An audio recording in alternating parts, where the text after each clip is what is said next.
Welcome to Adelaide Tonight Live with your hosts Scott, Jon and Big Al.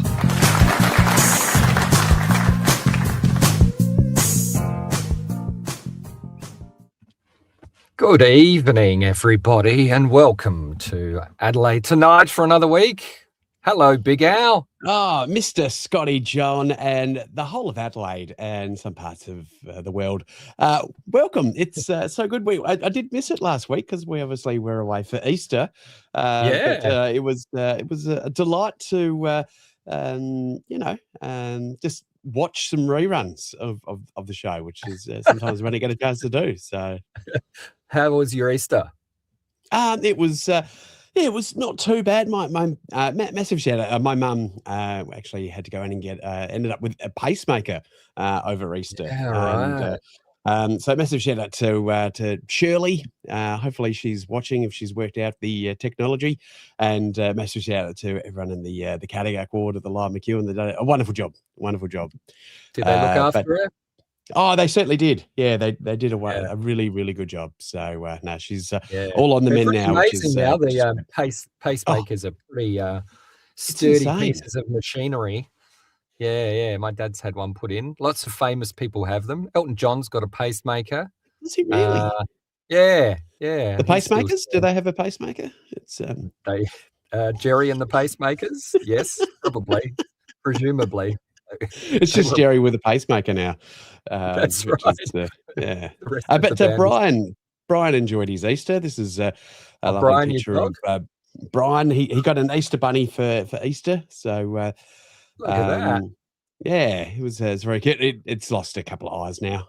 He has to pull a limb off or something from the teddy, and then it's his, and then he leaves it alone. So right, you didn't feed him any chocolate, did you? You're not supposed to. No, definitely not. It's terrible for dogs. Don't ever do that. And raisins or sultanas or anything like that. Sultanas. We had to get our dog's stomach pumped once for eating a little box of sultanas. Don't do that. Oh, jeez.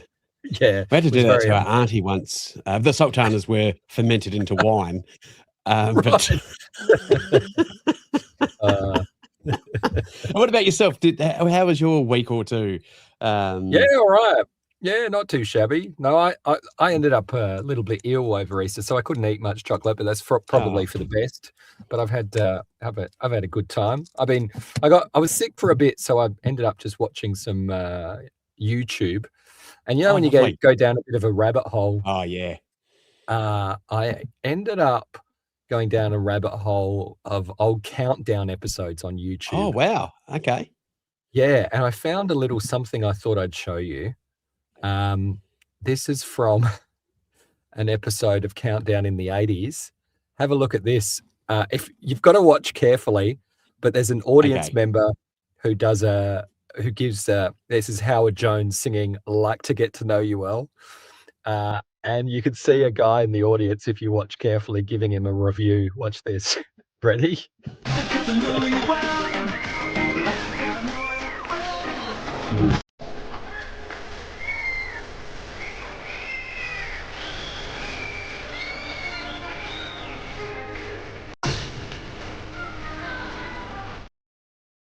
Did you spot that? Yeah, I think it's been the same about some of my gigs. Yeah, right. Not a Howard Jones fan there. Look at that. Wow, that was Molly as well, which is weird. But, yeah. Straight after that, he's pull his pants down like he's been doing recently. It's, I took my because it was Gather Round, of course, in South Australia. Yes. For people who don't know what Gather Round is, Gather Round is where all the AFL teams play over a weekend, which is pretty fantastic.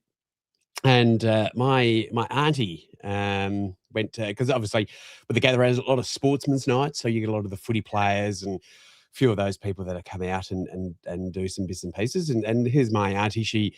We took her to the Lion to see Tex Walker and Philtrop live at the Lion Hotel. So, she was dressed in a fine crow's gear. So message out there to Annie Fantastic. Dawes, Doreen. She was And were they nice to her? an Did they absolute look blast. after her? Yeah, I Were think they- she touched Tex Walker's bum, to be honest. Went in for the old Oh, grab. So did she? look, you know, yeah, she can't get told off. She's in her.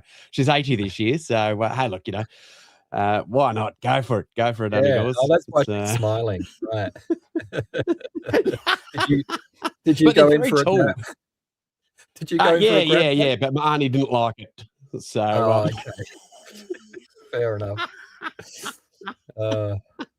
Well, we've set the bar. they're very tall. They're very tall. Football players. I don't. A lot of them Yeah. are extremely tall. I Yeah. think we mentioned when I had the Tony Mondra card. Yeah. And I was mentioning how tall Tony Mondra is. It was just, it's crazy how tall you just kind of.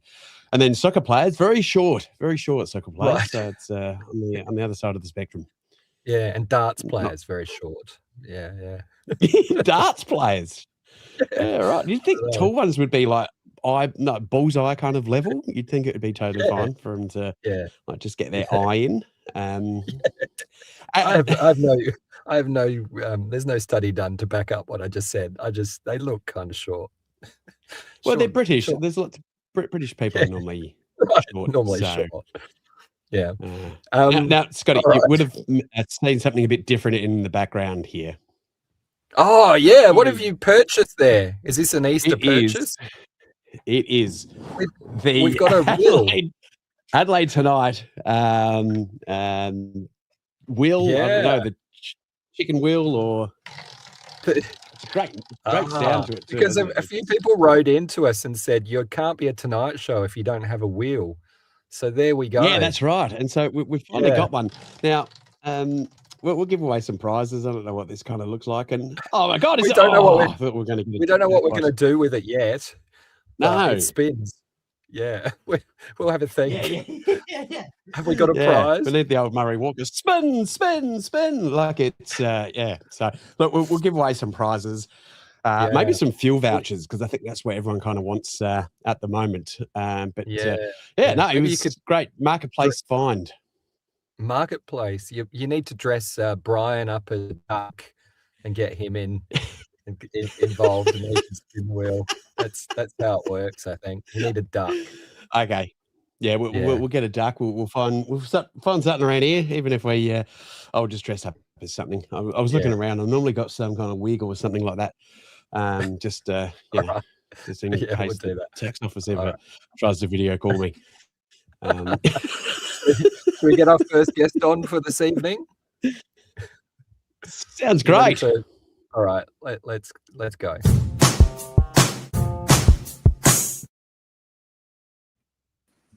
Hello. Whoa, I didn't realize how close I was. Hang on. Big Al's got his mic off there.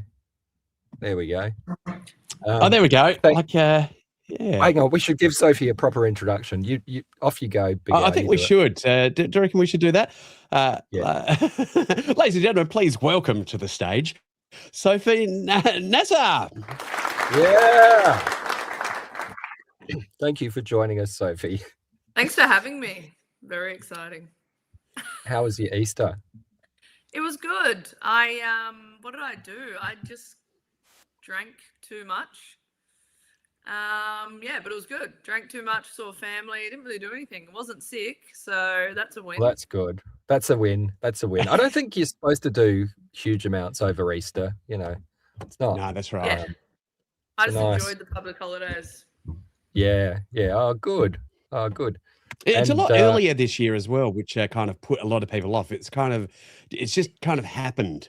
The previous years it's kind of been more towards the Anzac Day, and this time it's just kind of it's appeared out of nowhere. Just kind of like, oh hey, look, you're having 4 days off. It's very strange. It was a bit of a rip-off this year, because when it's closer to Anzac Day, then you only have to take like 3 days off work, and you have like a year off, so it's pretty good.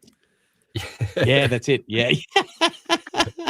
Well, we don't even get a public holiday for Anzac Day this year. I know. Because it does fall on a Saturday. So, yeah. Oh, is that true? Oh, that's no good. You ruined my night. Yeah, mate. I think is it Victoria and Tasmania, I think, have decided to make it a public holiday on the Monday instead. But okay.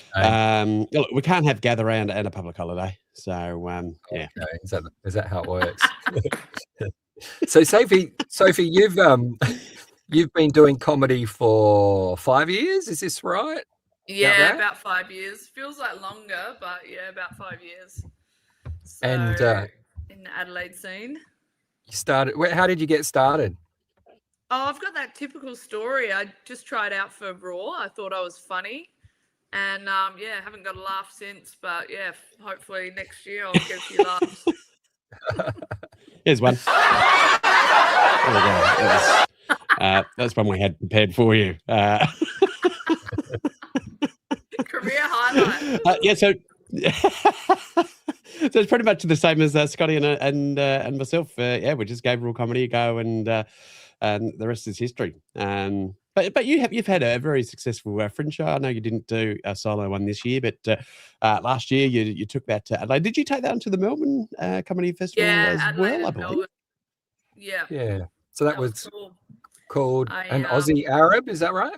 Yeah, an Aussie Arab Uncensored. Right.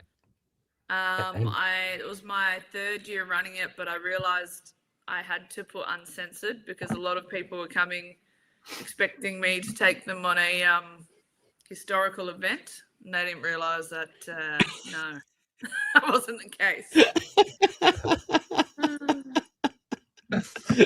Yeah, you know it's good when you have to put uncensored on there. Like it's yeah. Like, just too many people bringing their kids and their grandmas and getting out of control.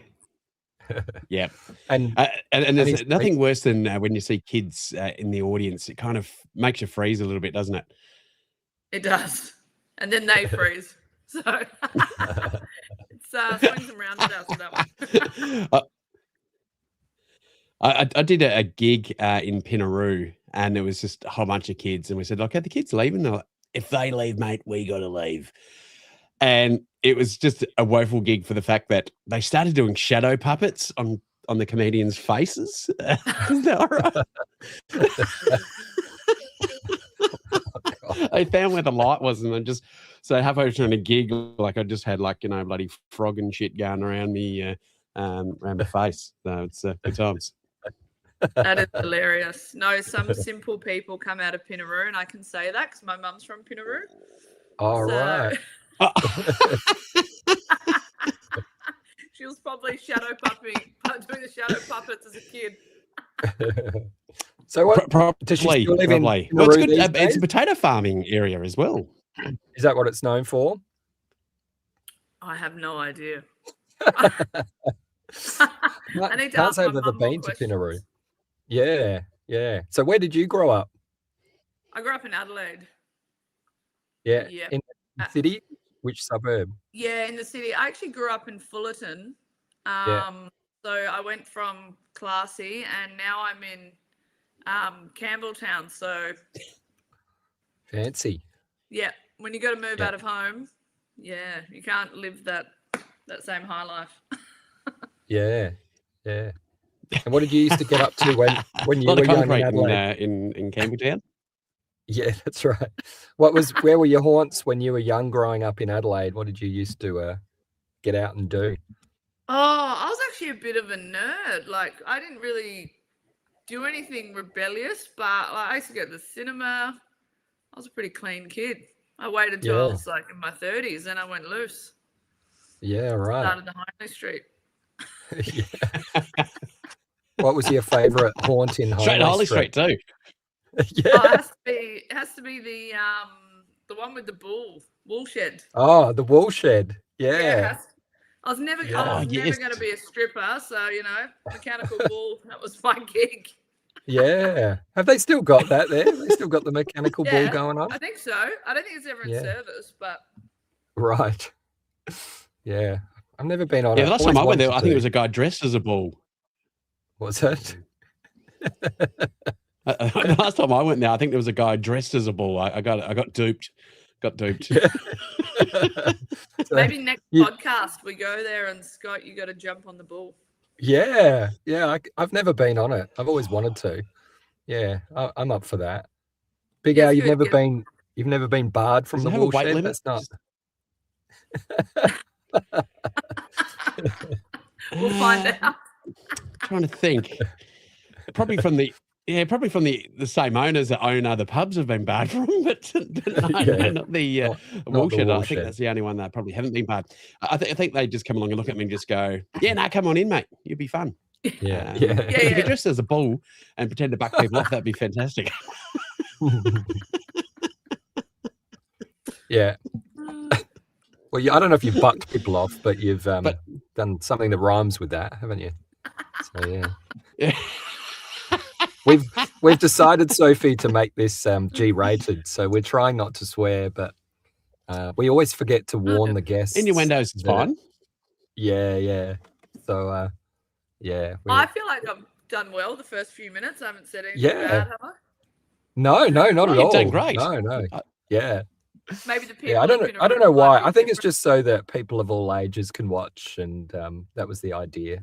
You know, when you watch old Tonight shows, there wasn't a huge deal of swearing, so that was the idea. Yeah. No, that's good. It's good. Yeah. Keep it clean. Yeah. And Spencer's got kids, so and that's something they can be proud to watch and go, "Hey, look, that's Dad," and that's what he does for a living. And then and I've got a job as well, so I know. How bad is that, having a job? Yeah. You don't really want YouTube full of you swearing like a trucker. Yeah. Well, someone from the woolshed. Yeah. It's hard to be a comic with a LinkedIn profile. So have you got any gigs coming up? Yeah. I actually don't. So I've got. Oh, actually, I do. I've got a couple. Yes, I've got one at Strat's. Oh. You know, on Hindley Street, the old strip club. Right. That's now be a comedy venue, apparently. Well, that's where they told me it was. Is it really? Yeah, right. There for a stand-up gig. Yeah. Can't say I've ever heard of it, I must say, but yeah. Yeah, it's fairly new. So that gig is in May. I have no idea what day, but it's early May. So right. So what's the gig called? That's great. In this place called Strat's that you mentioned. Strat's. Yeah. It's Big Al, you've never heard of it. You've never heard of it either, have you? No, never. No. See, I'm talking to the wrong crowd here. No, never heard of it. Never heard of it. Yeah. But if you get up on stage, Sophie, and then they start selling raffle tickets, it hasn't changed. It hasn't changed. Yeah. People start throwing money at me. I'll be like, wow, this is the best gig I've ever been to. Actually getting paid. Hard to get paid. It's a weird way to get paid, isn't it? Yeah. Well, thank you so much for taking the time to come on the show. No worries. Thank you so much for having me. Yeah, it's a pleasure to have you here, and you're welcome to come back. Perfect. Yeah. All right. And you got social media? You got Instagram or Facebook you'd like to comedy wise for if anyone get interested to see where you're traveling to, not in a stalkish kind of way.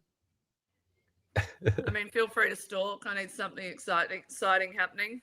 Lovely. So you're on Instagram and TikTok and all that? Yeah, I am. I'm more of a lurker on TikTok. I'm too scared to post, but Instagram is where you'll find me, and Facebook. Yeah. Lovely. All right. Well, thank you for joining us. Awesome. Thanks, guys. Appreciate it. Have a good one. There we go. Sophy Nassar joining us on Adelaide Tonight on this Monday. I'm starting to lose my voice just a tad, mate. just struggling just a tad. Getting a bit, but getting a bit horsey, a bit rocking horsey. Bit horsey. But yeah. So I'm sounding a bit, bit icy cold cans of Coke. I sound like an old 80s DJ. So that's good. Oh, yeah. Yeah. Yeah. All right. Yeah. Oh, yes, get down here for Triple M, ladies and gentlemen. It's going to be great. Icy Cold Cans of Coke and Who Weekly. And, of course, we've got Scotty Johns coming up on the Wheels of Steel very soon. But coming up next, we've got a bit of pundits. Like, it's something like that. Yeah, it's something like that. Something like that. All right, should we do pundits? Let's do pundits, do you want to do pundits? Shall we? Like, all right, let's give it a go. I'm going to do it. I'm going to do it, and you're going to do it as well. So it's a joint effort if we do pundits. Let me just get the pundits intro. Let's do an intro. Welcome to Pundits. It's where we take a news story and make a few puns at the news story's expense. It's very punny. Here we go. All right, here's this week's story.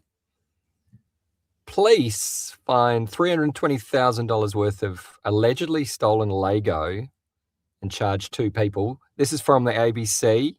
A man and a woman have typo there. Come on, ABC News, sort yourselves out. A man and a woman have been arrested after police discovered $320,000 worth of allegedly stolen Lego sets, which police said filled 15 pallets and 2 horse floats. South Australia police officers discovered the colourful construction sets during a raid at a Dudley Park home in Adelaide's inner north about 5 p.m. on Tuesday. So, Pundits works like this. We give you the headline and that's like the setup, and you send in punchlines. So if you'd like to comment underneath, we are live at the moment. Please chuck your punchlines to that in and we will read them out. But for the time being, Big Al and I have got some. Do you want to go first? Yeah, for sure. Let's give it a crack. Okay, it took them 2 weeks to actually get into the house because they spilt Lego all over the floor, and then the actual cops couldn't actually get in. So couldn't get in. A police chase transpired over several blocks. I like what you did there. That's necessary. You can't not have to put them. Yeah, that's good. The 2 horse floats, but they were actually for the Trojan horse Lego sets. The lawyers have taken the case apart piece by piece.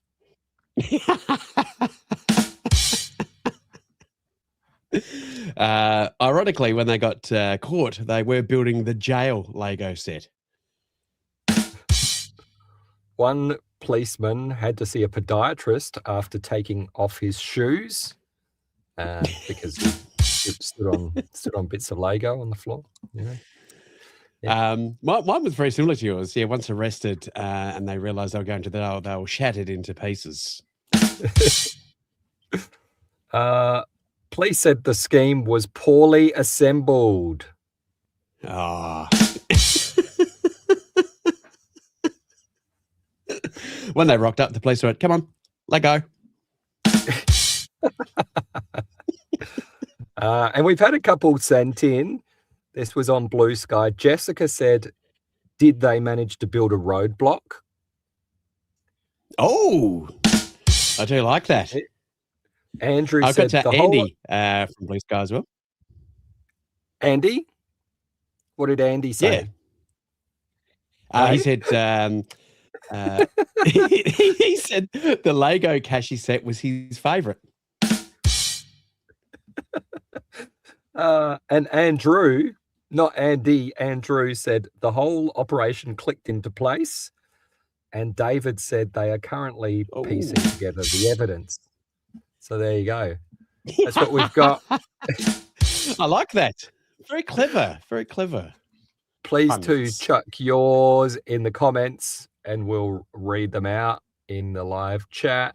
Nah, none yet, but chuck yours in and we'll come back to those. All right. It'll be all swell.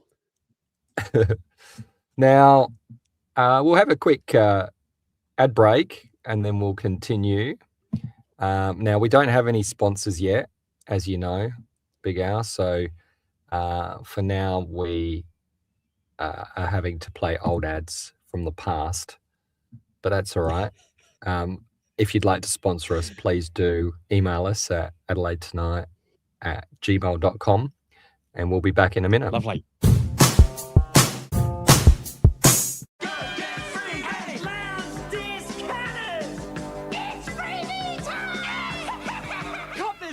Three-piece lounge with 5-year structural warranty for only $2.98, or there's 6-seater dining suite with 5-year structural warranty for only $2.98, or buy them both and you get a freebie. There's coffee table and 2 footstools, lounge dining freebies, $5.98 the lot.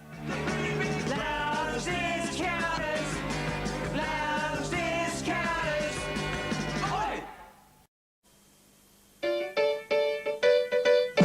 Hey, can you stop? They tell me you're the man.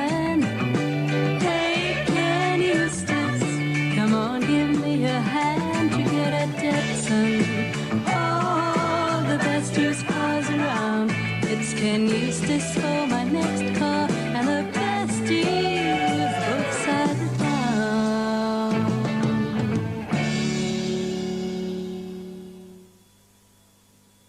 What does it take to make a grown man cry? Perhaps if we kick him where it hurts. Oh, my knee. What if we tell him the Kingswood's been repossessed? Take it away. Or that his girlfriend Gloria's run off with his best mate? No hard feelings, mate. Or you could spill his very favorite Farmers Unionized coffee. Some spilled milk is worth crying over.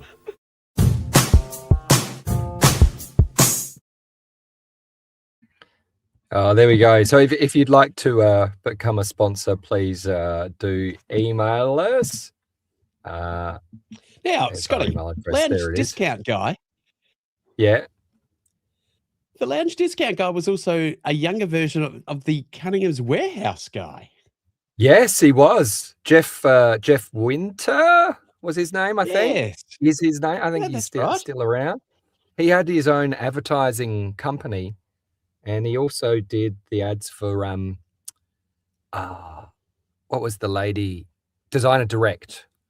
Oh, yes, So right. Jeff made a lot of those ads. Can't remember if he did Bob Yeah, Moran as right. well, but yeah. So a legendary local figure. Don't know if Wow. we could get him on the show, but that would be nice. If anyone That would be knows awesome.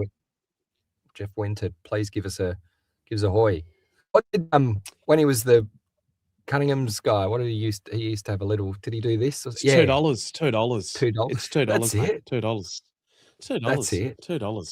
$2. It's $2. $2. No, I've been in. They've both been in the audience. I've had Jeff Winter in an audience when I was doing comedy a few years back, and also I was doing a gig at the old Shenanigans once, and Bob Moran was in the. Is in that the true? audience as well? Which yeah. Which and it one? was- Medindi or Ranella? It was Medindi, Bob. Medindi Yes, Bob. the Yeah, more right. famous one. Yeah, was he's the was more there. fiery And, of the two, I heard. yeah. It was great to meet him. But and then I remember the radio rentals guy. He was bloody annoying, but he used to come to a Not few really. gigs at PJ O'Brien's back in the day as well. Right, the radio he was just rentals like guy. blonde-haired guy. He was just like, look, I'll see if next week I'll see if I can pull up a. This would be great to have a producer right about now, but I'll try. We can find the ad. Yeah. I'll try and find It the needs it. ad or the radio rentals guy. He was bloody annoying, but I think he was actually seen to be a nice guy. Yeah, But I'm sure. yeah, I don't it's, remember, but yeah, we'll see if we can find it. But those ads, there's a load of them that have been put up from this guy, YouTube.com. awesome. We actually asked permission to if we could borrow some ads off his channel. So there you go, YouTube.com. Donkey Shines. All right, are we ready for Donkey Shines? Are we ready for our next guest, mate? Sounds great. All right. Oh, he's sideways. Oh, look at this. I work in social media. There we go. How do you like that? Does he get a round of applause, Big Al? Yes, it does. Ladies and gentlemen, Mr. Jon Brooks.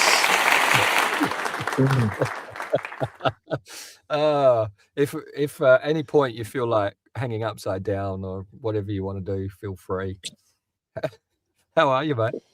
Yeah, good. The irony is that I actually do work in social media, and I've lashed out and got some actual podcasting gear, and good work, me. So, yeah, my 47 years are showing. All the kids at work are going to laugh at me. No. Yeah, this is not a slick show. It's all good. You can do whatever you want. Yeah. So for those who don't know Jon, he's a local, very highly regarded comedian. One of those comedians that everybody says is a comedian's comedian, as well as the audiences. But you're always a local favorite. Everybody says how amazing you are. Oh, I don't know if you know that, but that is the truth. that's very sweet. Comedian is usually that curse where you never make any actual money. So I can attest to that. Yeah. So when did you start doing comedy, Jon? If we go back- Wednesday. It was Wednesday, Wow. November 28, 2007.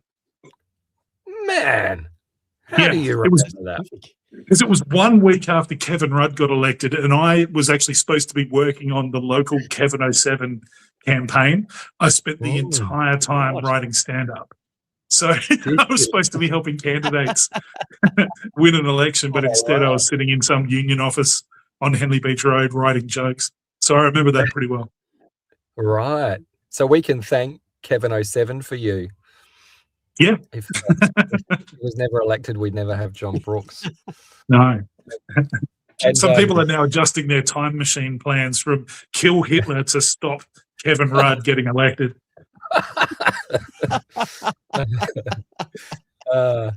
And how was the start? You know, do you remember your first gig? How did that go? I do. I remember a lot about my first gig, actually. I'm going to drop some names here. So it was at the old Rhino Room, the old new comedian night at the old Rhino Room. Ben Darso was hosting. And I remember a very young, very enthusiastic Ben Darso coming jogging up to me and saying, "Oh, is this your first ever gig?" Shaking my hand, encouraging me. And I just thought, wow, this is lovely because, you know, I'd come from the music world where it was very competitive. And there was a bunch of other local comedians there, the people that, they've all moved on to Melbourne and that sort of stuff. But there was Ryan. Darso's doing cruise ships. He's doing really well. He's doing really well. Yeah, he's a full-time professional comic, has been for years. A couple of other names that people might remember, people like Angus Hodge, Dave Campbell were all there. They were lovely and encouraging. I remember getting up and doing my set. It was terrible. Like it was bad. It was genuinely bad, but there was just enough laughs to hook you. It's kind of like a sort of Scientology thing. Yep. Like they get you with just the bare minimum so that you'll invest your life and completely turn yourself over to it. But it was great. I remember walking home on cloud 9 because I had, like I said, I'd come from the music world, so I was used to performing on stage. And I instantly realized there was nothing like it. So I was hooked from day one. Yeah. That's great. Do you remember? You're totally right. You remember when Jon started Big Al? I do, yes, and it was you do find that you some of the new comedians will have a group of that start together, and maybe yourself and Dave Campbell and Hodgie and a few of those that, and it's good that you guys have kind of come through. And I think it was it Lewis Gardam and a few others, I reckon, probably around about that time. And who's a couple of years later, I'm so sorry. Yeah, like Nick Huntley, Lewis Garnham, those guys, they came through. I reckon they came through like about sort of 2011, 2012. That was sort of like the Amos Gill era. Yeah, right. Okay, yes. Yeah. And do you still get enjoyment out of it all these years later? Yeah. Oh, you know what? Like we actually all just did a gig together on Friday night, and it was the first gig that I've done in 15 months because I had to step back from it. I've got a reasonably high pressure job, which doesn't leave a lot of room for creative stuff. But yeah, getting back on stage just on Friday night, I was just like, oh yeah. I remember why I put myself through this. I remember why all the stress and the losses and the traveling and the gigs with no one there and the cancelled shows. No, I genuinely love it. Like the experiences on Friday night were like, yeah, this is why you do it. Yeah, right. Yeah, you were very good. Very I mean, you were able to have 15 months off and still get up and do it because you're very natural. it's not an act for you. Well, it doesn't seem that way. You're very much yourself. Well, thank you. That's very kind. People will say it's like riding a bike. You never forget. Well, it's like falling off a log. I think it's just cumulative trauma. It's just always there. It's like, the veteran who comes home and hears the firecracker go off. Like you've always got it there. Like you remember what it's like. You remember the smells. It's a beautiful art form. But you've got to swim through some poop to get to a place where it's enjoyable, I think. Yeah. How did your son enjoy it? Because it was the first time your son saw you do live. It's the first time he's seen. It's the first time he's seen. He loved it. And I really hope I haven't given him the bug, but I think we might have, because he was just like, Dad, do you think one day I might be a comedian? And then just the whole way home in the car was just cracking jokes, trying material out. And some of it landed. I was just like, get stuffed, you 11-year-old genius. Stop it. Let Dad have something. Let Dad cling to his old awards so that he can still feel valuable, Yeah. Let me have something. Yeah. I'm glad you're hanging on to that. Mine are all buried in a box in the garage. Every now and then I'll start cleaning up and go, I used to be good at comedy. Yeah. You still are, man. Famous people with moustaches are still being sung at my house to this day. Is it? Oh, yes. Good. Yeah. Good. Very dated that was genuinely lovely seeing you and Dave or Big Al on stage again. It was really, really cool. It was just reminded me of the days when, we'd all finish the gig and we'd all go down to the pizza place afterwards and sit there and talk. And there was a real camaraderie around it that I think the social media era has lost. Right. Yes. Right. Well, I do notice that, and it's important too, and this is not a criticism, but I do notice some of the newer comedians set up their camera at the back of the room. I was talking to Limo about this because Limo and Justin Hamilton were both on the other night as well. Yeah. So it was a good sort of like a lot of older school comedians were on. And I was saying how a lot of the new comedians are very focused and they come in and they set up their camera at the back of the room so that they can cut up their comedy into bits and put it up on Instagram and TikTok afterwards. And then after the gig, a lot of them do disappear to edit their work rather than hang around like we used to. It's just changed. And that's, that'll probably mean they get there and they make something of themselves. So that is not a criticism, but yeah. Not at all. It reflects the reality. Like, I mean, they don't have to, they can't follow the same path that we had, which was promoters and festivals and getting in front of the right people and then getting an entry-level TV writing job. That whole infrastructure doesn't exist anymore. So it's up to these kids to just carve their own path out. So I have no ill will to the TikTok generation because they're just responding to the circumstances they've been presented with. Oh, and also it means that we don't have to buy them pizza, so that's fine. It's great to see some of them building an audience all by themselves without having to suck up to the right person at the Melbourne Comedy Festival hi-fi bar. They don't have to do that. They can just be funny and find an audience organically at the moment anyway. Eventually that model will probably break, but for the time being, that seems to be the way forward. Yeah. And are you into it? Are you into social media? Are you staying on top of that and willing to put yourself out there in that way? Look, I do for work. And it's not really my core job. It's just part of it. Because I mean, my actual training is in journalism, so I'm a journalist by trade. It's just one of those things that as the old skills disappear, you need to skill up with it.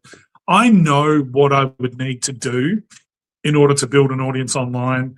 It's all those like little micro engagements that you need to do every single day. You just need to be out there. You need to be thinking about the algorithm, how to engage with people, how to keep the eyes on you all the time in this huge sea of stuff. I just wonder whether or not I'm prepared to do it, because when you completely give yourself over to serving the algorithm, I think you really do miss out on like little moments in life. Some people might be able to compartmentalize it. I can't. Like I genuinely think that you can't be a social media beast without losing a piece of yourself. in some way. And you know what? Ironically enough, I've got an idea for something that I want to do on YouTube that's been brewing for years, which is exactly this. So I'm a massive hypocrite. So don't listen to me at all. I don't know. I think, but the world is so fragmented that finding any line of truth is quite a challenge. A lot of things that you say, the opposite could also be true these days. So, yeah. And you're a bit of a fan of Jon's other line of creativity, aren't you, Big Al? I am, and I do need to get some more from you. Which is my OnlyFans big pics. Well, this either makes him sound like a drug dealer, or we probably should be more specific. It's of course your hot sauce ventures. So Jon makes it's Duncan and Brooks. That's still the name of it, isn't it? Or is that changed? It is, yeah. So that's named for. So that's named for me and my son and my partner. So my son is Duncan Brooks. My soon-to-be wife is Duncan. I'm Brooks. It's a very weird thing. I am from Port Pirie. There's no link between how my son and my partner have the same last name, but it's South Australia. It happens. That was a COVID thing. Like when COVID shut the world down and everyone was jumping onto Zoom meetings to do gigs and that sort of stuff, I just thought, look, you can either go into this pandemic with your head held high and a shred of dignity, or you can tell jokes to people in HR meetings.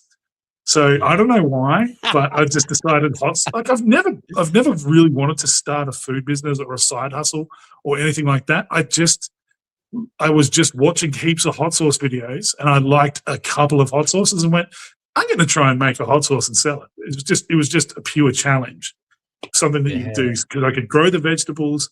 I could go into a kitchen on my own without having to be around people because it was COVID, and I could sell it online. So that's entirely what it was. Perfect. And then suddenly we fell backwards into making a really, really nice product. And I was like, okay, maybe we should kind of run with this a little bit. It was interesting. It was an interesting experiment. I'm still kind of doing it. We're just kind of furloughed at the moment because you can just kind of tell people don't have the disposable income anymore. And the problem I've got, and Dave, like you've probably seen me make this stuff, or at least you've had some insight into what it is. I don't want to bore the few people that are watching, but a lot of hot sauce is made with very cheap ingredients. The one that we make is made with entirely fresh ingredients. The difference being ours tastes really good. Like it tastes like a really good quality product. The difference being it costs an arm and a leg. And in order to keep it competitive with other hot sauces, I need to make very little money on it because I'm not a great marketer. So I don't really know how to position it, as a super premium product and all that sort of stuff. So we just kind of turn up to markets. If you like it, you like it. If you don't, you don't. It's more of a hobby at the moment. And like at the moment with people just not having like disposable income with the cost of living crisis, our sales just went through the floor. And it's like, you know what? The beautiful thing about this business is I don't have staff. I don't have a factory. I don't have overheads. I can just put it on the shelf for a year. And if things turn around in 12 months, I just go back into the rental kitchen that I use. I make a fresh batch and I'm going to nick off down to Victor Harbour markets and try and sell 40 bottles and be happy. Yeah. And what's the secret to making... So you've got a few different products. Obviously, you've got the green one and the green sauce, and also the red sauce. Have you doing both still? The green one was my fave on eggs. Oh, so Everyone good. loves the green one. I'm rubs there for a bit. We did, yeah. Look, the rubs and stuff were really kind of a value add, and I'm kind of moving away from them, just simply because what we do with everything that we make. So when you make a hot sauce, there's always a ton of stuff that would normally go in the bin because you strain it. So essentially with our green sauce, we just take a heap of green jalapeno peppers, a heap of fresh lime juice, which we had to juice by hand because anything that's been like harvested and bottled tastes different after a day or two. So you can actually really taste the difference. So we would have to juice 300-400 limes at a time. And we'd have to go through all these jalapenos, and then we put premium tequila in it. And we had salt that we'd sourced from a particular part of South Australia that went in it. And, we had another ingredient that was like an absolute pain in the neck to do.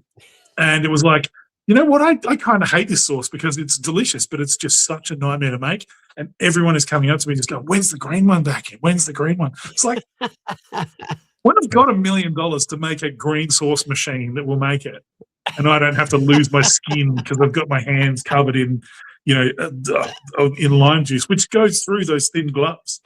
So, right. So we have the green sauce. We have the red sauce, which I love. Like, that's my personal favorite. We have it in a jerry can at home. Like, we pour it onto eggs like lunatics. That's the one I had. That was beautiful on a bit of steak. That was, bit of steak, bit of potato, beautiful. Yeah. So with everything that we make, when we actually get it into the bottle, we have to strain it to get most of the pulp out. Like, what do you do with that pulp? So, like, in the case of like the Tabasco company, they will dry a lot of it, and a lot of it will actually be sold as cattle feed. A lot of it is sold as like packing material, so it actually gets treated in another way and turned into like compressed blocks that you can burn, all sorts of stuff. So we just basically dried it out because it's a great spice base, and we turned it into barbecue rubs, salts, that sort of stuff. I'm actually going to probably lean more towards the salt because the barbecue rub market is just so crowded, like it's almost impossible to stand out.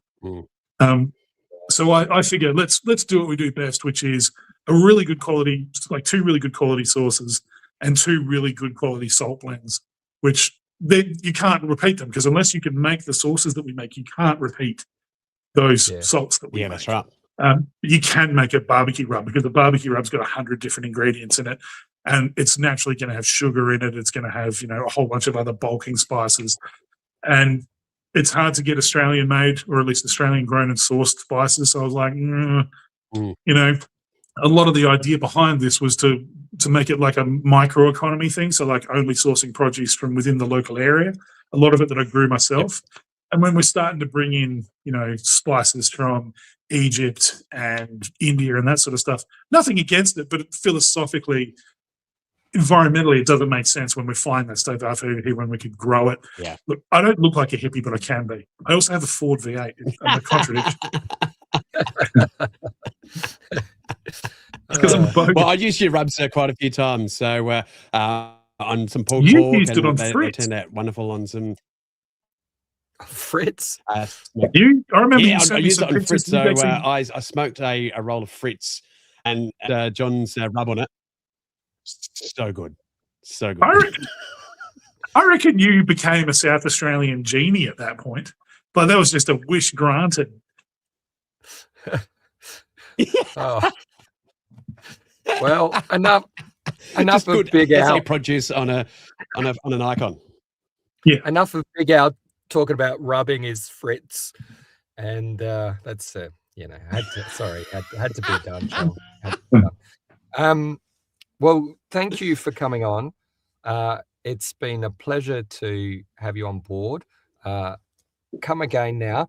So, are you going to go back to doing more comedy soon? Can people find you out and about, or are you going to take another little sabbatical at this stage? No, I think I'm going to lean back into it, but in a much more kind of scaled back way, because I always tried to I tried to make every gig consequential. Everything was a step towards something better. It's just kind of the way I'm built. Like I like the idea of progress and that sort of stuff, but it's always been detrimental to my, I suppose, health. So the plan this time is I'm just going to hang out at open mics. I'm just going to do gigs just for the fun of it. And when people say, hey, do you want to come down to Manham and do this show for $200? No offense to the people of Manham. I'm just going to be like, no, I'd rather spend Friday night with my wife and my son. Yeah. Oh, do you want to come and do this gig at the casino? Hell no. No, I don't. No. I want my sanity, and I don't want to have to hold back when I see a whole bunch of guys that have been on 60 Minutes before, Like I just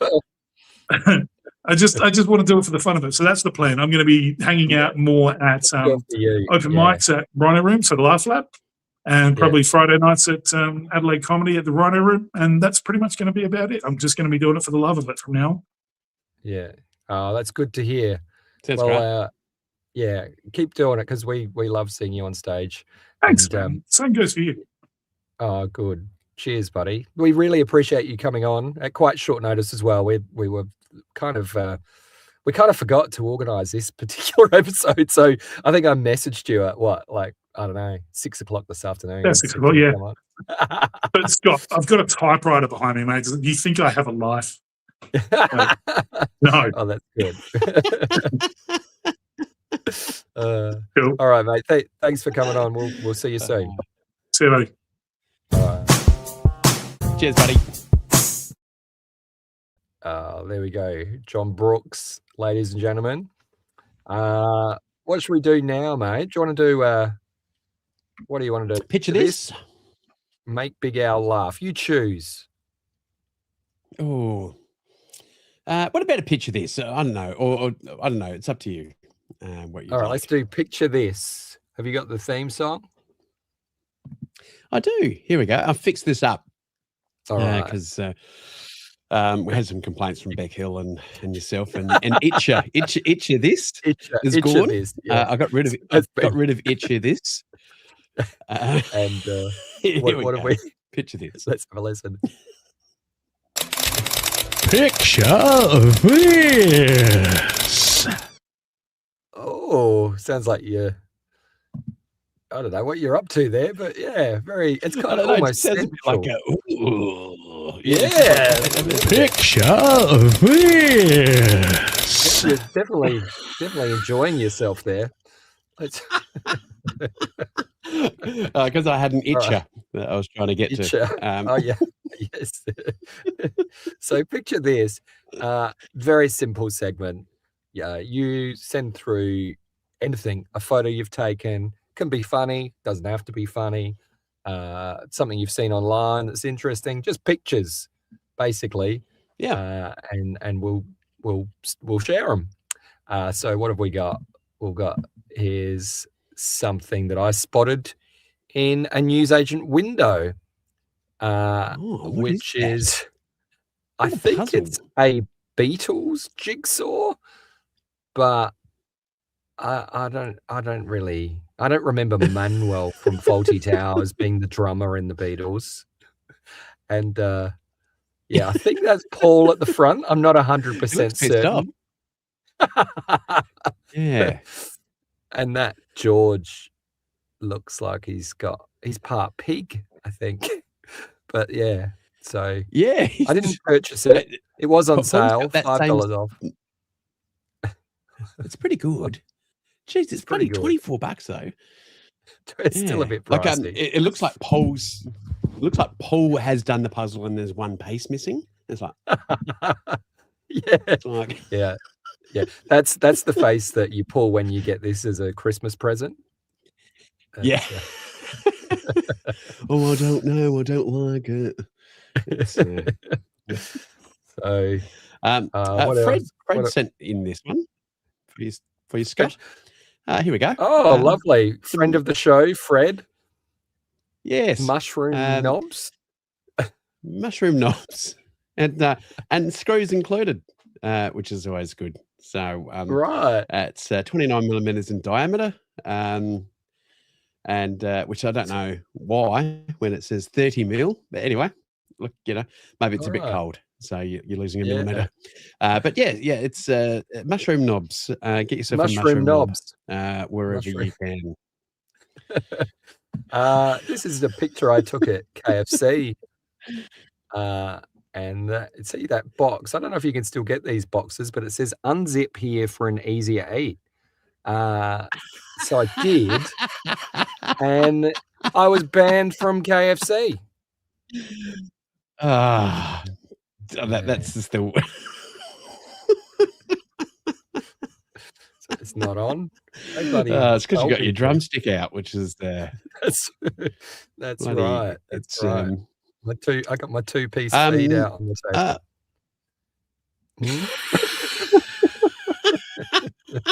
Should we go through the whole menu? I got my nuggets out. I got my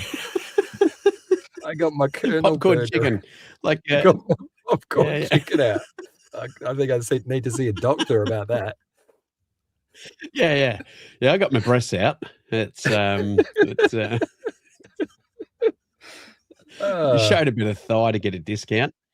and Right. yeah, all good. Right. Yeah, Right. yeah. I can't Hey, think Scott, of any other menu I items. found this place. If you'd like to, What's that? I think you've it's just. just it just goes into bad territory after that for me. So, Well, I didn't see it. What are you showing us? oh, Oh, here we there go. it is. It's we didn't it's see a new it. restaurant that I just saw. Oh yeah. Right. Oh, there we go. It's There it the is. yeah. It's the Oh. yeah. It's that club. Yeah. Oh, little bonus Give us with a every buzz. meal. 04 and it. Yeah. It's right next door to that KFC that you went to, I do believe. Like a little food court. Here's this is the one I took. This is efficiency in parking inspectors. That's 4 parking inspectors That's I saw hilarious. giving a car a ticket. I don't know why there were 4 of them. It's their cars as well, which is weird. But, Right. Right. Perhaps it was a training session and he was showing them how to do it. I'm not sure. But yeah, I thought that was the other one's amusing. now put the and then I'm going to kick the crap out of you. And this is your lesson for today.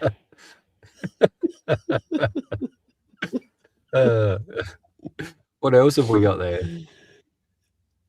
I've got this one here, which is I got this Oh, from Instagram Alf. and Greg Alwyn. It's check out his Instagram page. He made this Is that a from birthday clay, cake? but it's no, it's actually a cat bed, which is fantastic. Look at that. That's amazing. It's so Yeah. good. It's a cat bed, Oh, I but love it all that. made just from clay. He's got some fantastic work. So yeah, message out there to Greg. His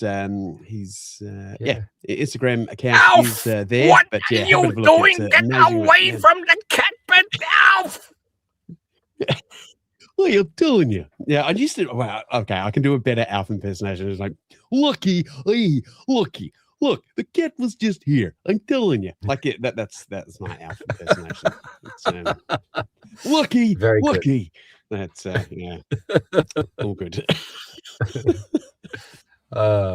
Bring back Alf. Brian. Oh, I can use the Alf thing to my dog, which is great. Yeah. Brian, come here, Brian. Yeah, it's.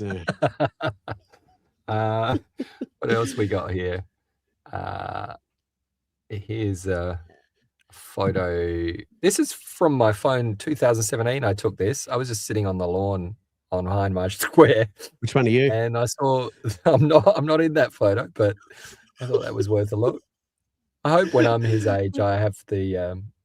I'm proud enough to just sit in my undies in Hindmarsh Square. Bit of art for you. Oh, and So there you go. that poor couple just wanted to have an enjoyable lunch, and then they're like, Yeah, like, that what's guy's going decided to join them. That's Adelaide for you. Yeah. It's a very Adelaide I've got picture, one isn't here. it? It's a very Adelaide picture. It's look. I found one on Instagram, Scotty. So a place south Tinsdale Council revealed names of 16 new bin lorries, which is their garbage trucks. Right. And they asked their residents to name their trucks. So they've got a few good names like Obi-Wan Benobi, Right. Bin Diesel. And the newly named fleet is part of a wider investment in waste services. But apparently it's the humour that got everyone's attention. So it's here's a few other names. So who's the winner? Bindiana Jones. Well, they're all of these are the winners. So they had over 200 people call in, and these lorry names or the garbage bin trucks are now called these. But Indiana yeah, Jones, like Benjamin. Thomas the Benjamin. Trash Wagon. Been there, Yeah, done Benjamin. Isn't that Dustbin great? Hoffman. I was trying to think of it. I could only think of Bin Laden. That was the only one I could think of. But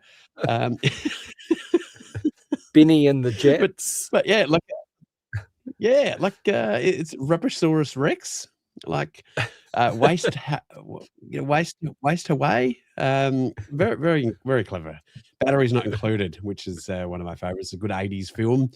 But it also can ruin garbage trucks. But yeah, it's look, maybe we could use it as our pundits for next time. If you've got any, any garbage trucks names, then please let us know. But it'd be all right. good. So if you would like to, they did that. That's awesome. There's the email address if you'd like to send your own, adelaidetonight@gmail.com, or feel free to send anything at all. Any pictures, anything you'd like to share with us. And if you would like to be part of our wheel that we'll do next week, we have some prizes up for grabs. We'll have some Jon Brooks hot sauce that you can win, possibly some tickets to Adelaide Comedy, and of course some fuel vouchers if you get this one right here. Oh, it makes a beautiful sound, doesn't it? I'll have to try and find a duck costume or something in between. But if you want to be our first wheel contestant, please give us a buzz. Email us at adelaidetonight@gmail.com. If you'd like to throw a couple of bucks our way to support the show, buymeacoffee.com/Adelaide Tonight, and please do remember to like and subscribe on the YouTube channel. That would be very helpful. Well, it's been a delightful evening.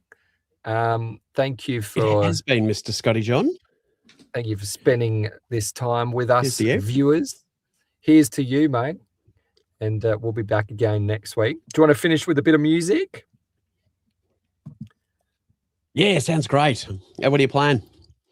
What's on your jukebox, Scotty John? Bit of local musician, Sad Tim. We've got a song. Sad. Yeah, if you're a local musician or you know any that would like to have us play their film clip or their song at the end of our show, then please let us know. But here's Sad Tim for this week. Thanks for watching, everyone, and we'll see you next week. See you guys. Oh, when I wake up in the morning, I thank God that I'm not dead. When he wakes up in the morning in his inexpensive bed, and then it's time for breakfast, and I always pick bread. he really likes bread. Now he's gonna eat some bread. If you look inside my cupboard, you will see that it is bare. You can look for peanut butter, but you won't find any there. But I really do not mind, 'cause as my father always said, I don't need no spread on my bread. I don't need no spread on my bread. He don't need no spread on his bread. I like it dry, I'm just that kind of guy. This is the guy who likes to eat dry rye. Woo! Oh yeah! Tell me how it is. Hey!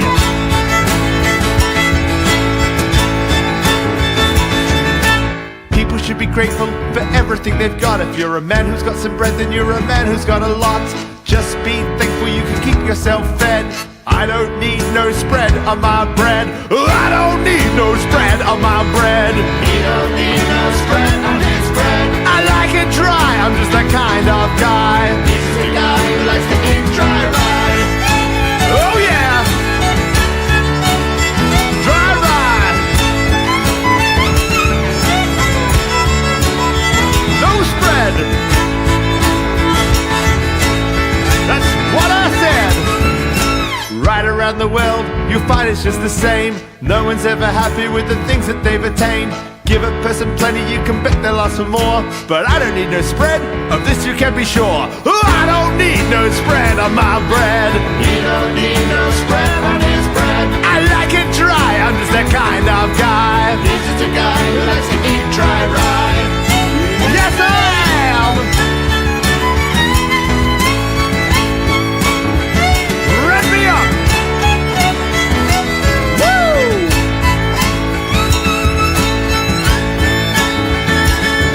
Some people buy a house and then they buy a second one, but there are people on the streets whose houses number none. Just be thankful there's a roof over your head. I don't need no spread on my bread. Oh, I don't need no spread on my bread. He don't need no spread on his bread. I like it dry, I'm just that kind of guy. He's just a guy who likes to eat dry rye. Oh, I don't need no spread on my bread. We understand, you've already said. Oh, I don't need no spread on my bread. We don't need no. I don't need no spread on my bread.